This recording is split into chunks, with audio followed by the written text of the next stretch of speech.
Steam Deck versus Odin, which is the best device for cloud gaming? Let's get into it.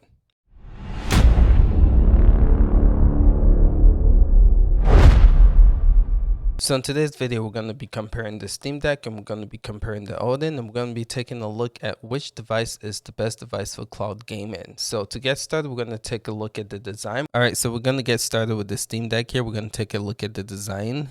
The D-pad is right here. The X, Y, A, B buttons are right here. You have your analog stick across from each other right here. You have your trackpad here. You have your Steam button here. You have your menu button here, and you have speakers here. So let's take a look at the bottom here. At the bottom, you have a micro SD card reader. At the top here, you have your volume rocker, headphone jack, and this is the fan. You have your USB and the power button. And then you have your triggers, your L1, R1, L2, R2 triggers. I don't know if you guys can see this, but your triggers are not like your normal triggers. They actually are designed to pretty much snug into your fingers like that. And so I love that. It feels really good in the hands. You also have your select button here and your start button here. So let's take a look at the back, and I feel like this is where this device shines. And you'll see the Odin design to this is pretty similar. So you see the Valve logo back here, but then you have custom buttons, which the Odin also has.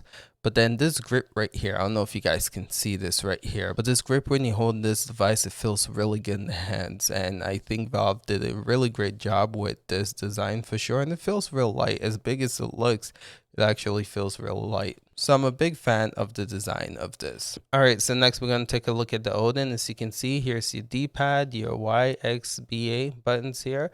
I love the analog stick placement here. You have your select, your start button here. You have the Odin logo here. You have your microphone here. Let's take a look at the bottom here. You can see that you have your headphone jacks here and also your USB-C for charging. So looking at the top, you have your L1, R1, L2, R2, and I have to say these top buttons also feel really good. But comparing it to the Steam Deck, you can tell the Steam Deck has more snugs to this L1, R2, but the triggers, both of them in analog sticks, and they feel really good. And you have your power button here, your volume rocker, a little fan, and then you can open this, and here's where you can store your micro SD card, and you have your HDMI out here. So let's take a look at the back, and just like the Steam Deck, this has custom buttons too, but instead of giving you two like the Steam Deck, it only gives you one. You have your speaker, and also you have your fan here. So let's take a look at the specs here, and what you see in here is an Odin Pro. So this has a 5.98 inch display. It has a 1920 by 1080 display. So again, 1080. It's an advantage that this has over the Steam Deck with an 800p display. It has an IPS LCD. This has a Qualcomm Snapdragon 845 processor. So not the best, but good enough. It has an Adreno 630 graphics. It has 8 gig of RAM, LPDDR4X. It has 128 gig of storage, and it also has a micro SD card to expand. It has HDMI and display port. It has Wi-Fi 5.0 and Bluetooth 5.0. It has a USB 3.1 Type-C. It also has a mini HDMI port and has 3.5 mm audio jack. It has a 6000 mAh battery and it's run Android 10. And the price point of this device is $290. And if you want to look at retail, when it actually becomes available in stores, it's $323. So let's take a look at the Steam Deck specs. This has a 7-inch 60Hz 2080 by 800 IPS display. It has 4-core, 8 threads AMD Zen 2 CPU. It has 8-core AMD RDNA graphics. It has 1 gig video memory. It has 16 gigs LPDDR5 memory. And this has 256 SSD, and this also has 40 WH battery. So that's the specs that this has going for it. All right, so let's take a look at both of these devices. These devices have a lot of great customization going for them. For instance, the Steam Deck, if you hit your Steam button here, it has access to a lot of settings that you can go through. And just like the Odin, it has a custom layout, but you can also use the traditional Android desktop or Android UI.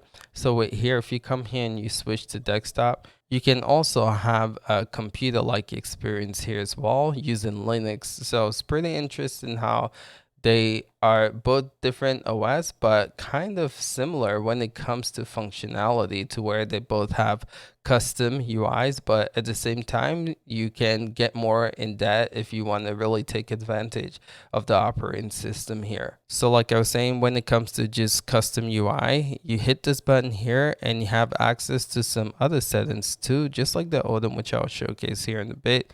You have your notifications, you have your friends, you have your performance, to where you can put an FPS counter in here. Again, the Odin has this, right? So again, really cool custom UI stuff going here for this device. So we'll take a look at the Odin and the custom UI. So if you scroll here, just like the Steam Deck, you have access to your brightness, and you can mess around with other settings here as well, to where you can see your FPS counter. So it's pretty cool that they both again give you like a custom UI overlay that you can play with, and when you're gaming, you can easily just see what you're doing and see how your device is performing. Again, you have access to your games, your productivity, system applications. So with this, you can make folders, you can turn on the Odin light, which is pretty cool.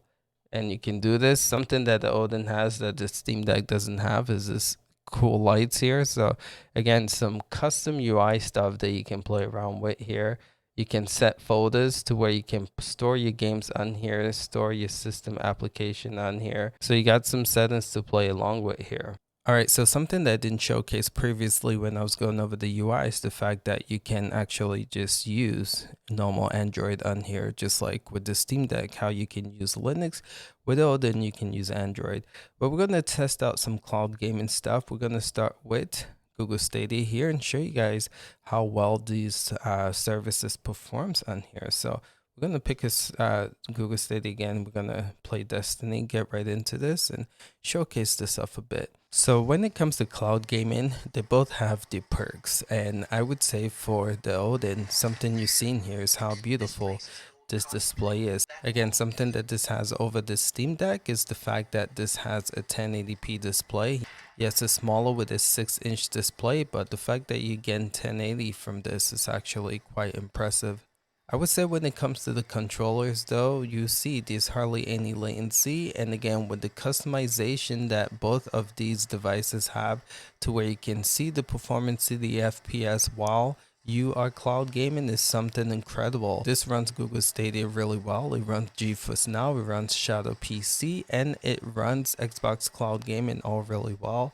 I did a dedicated video showcasing this device running cloud gaming, so I would highly recommend it for you guys to see all those other services running on this. Yes, you are seeing hardly any latency when it comes to Destiny 2. So this is Forza Horizon 5, and as you can see, this game looks really good on this device. Again, the cool thing is you have a 1080p display and hardly any latency issues here, and the analog triggers feels really good in the hand. When it comes to cloud gaming and Android, I can't stress that enough. This is probably the best device that you can get, hands down. Alright, so here we go. This is some Destiny 2 running on Google Stadia on the Steam Deck. And something you notice compared to the Odin is that the screen is bigger. Yes, this is a 7-inch screen and it looks gorgeous. Again, the advantage that screen-wise that the Odin has over this, I would say, is the fact that it's 1080p. It has a 6-inch screen display, but as you can see, sometimes bigger is better with just visibility and all that you can see. But again, just like the Odin, this has the custom layout on the fly too, to where you can make some adjustment, make some settings. And as you've seen here, has your FPS count. It shows you what the system's doing. So again, respectively, when it comes to the PC market, this is a beast of its own. I love the custom layout. You can tell that both of these companies really took some time to create these devices, and you can see the love that goes into it. But yeah, no latency whatsoever. Most cloud game platforms work on here. So shout outs to Microsoft, Xbox. They created a dedicated way to play Xbox cloud gaming. And I do have to tell you that way works for Google Stadia as well. But it doesn't work for GeForce Now, Amazon Luna, so that's a bummer. But if you install Chrome, like I'm showcasing here, you can use Chrome to play Amazon Luna. You can use Chrome to play GeForce Now, and you can use Chrome to play Google Stadia, which is actually what I'm using to showcase this off right now. When it comes to Shadow PC, there's a way to do it, but it's not the greatest experience. So I would say that Steam Deck still has some ways to go to support cloud gaming as a whole, but I can just tell you right now, for what it has already, is quite impressive. And if you're a cloud gamer, you should be able to get a good cloud gaming fix. And as you've seen throughout this video, hardly any latency, and you've seen here is maintaining a solid 60 FPS throughout. Alright fellas, so my final verdict, which one should you guys get? Well, I have to say you cannot lose with getting either. So price wise, I feel like they both really price aggressively for the market. So if you're a mobile gamer, I would say highly take a look at the Odin. For $199, you can get into the entry level of the Odin Lite. But if you are into the PC market, I know that the Steam Deck supports Linux, and that might not be a thing, but there's a way to get Windows on here. And price at $399, $400 for entry level. And again, you get 64 gig of internal storage, but there's ways to expand that. That is a killer entry for the price. So I think for you, it depends on what exactly you're looking for. If you want to focus on mobile gaming, if you want to focus on cloud gaming, and you're really on the budget to game, then the Odin might not be a bad idea. But if you're a PC enthusiast, and if you're looking for a good device to game on PC, and something to say an advantage that the Steam Deck has over the Odin is the fact that you can store local games on your device. So when you don't have access to the internet or Wi-Fi, you can continue playing those games on the PC, especially like if you have stuff like Ubisoft games as well. So I would say you can't go wrong with any of these. They are both killer devices, and I feel like these two devices are going to dominate the respected fields and categories. Alright fellas, that's all I have for you guys. Let me know which device you guys are thinking about choosing for cloud gaming. Hit the like button, subscribe to this channel. We'll catch you guys in the next one. Till next time, peace out.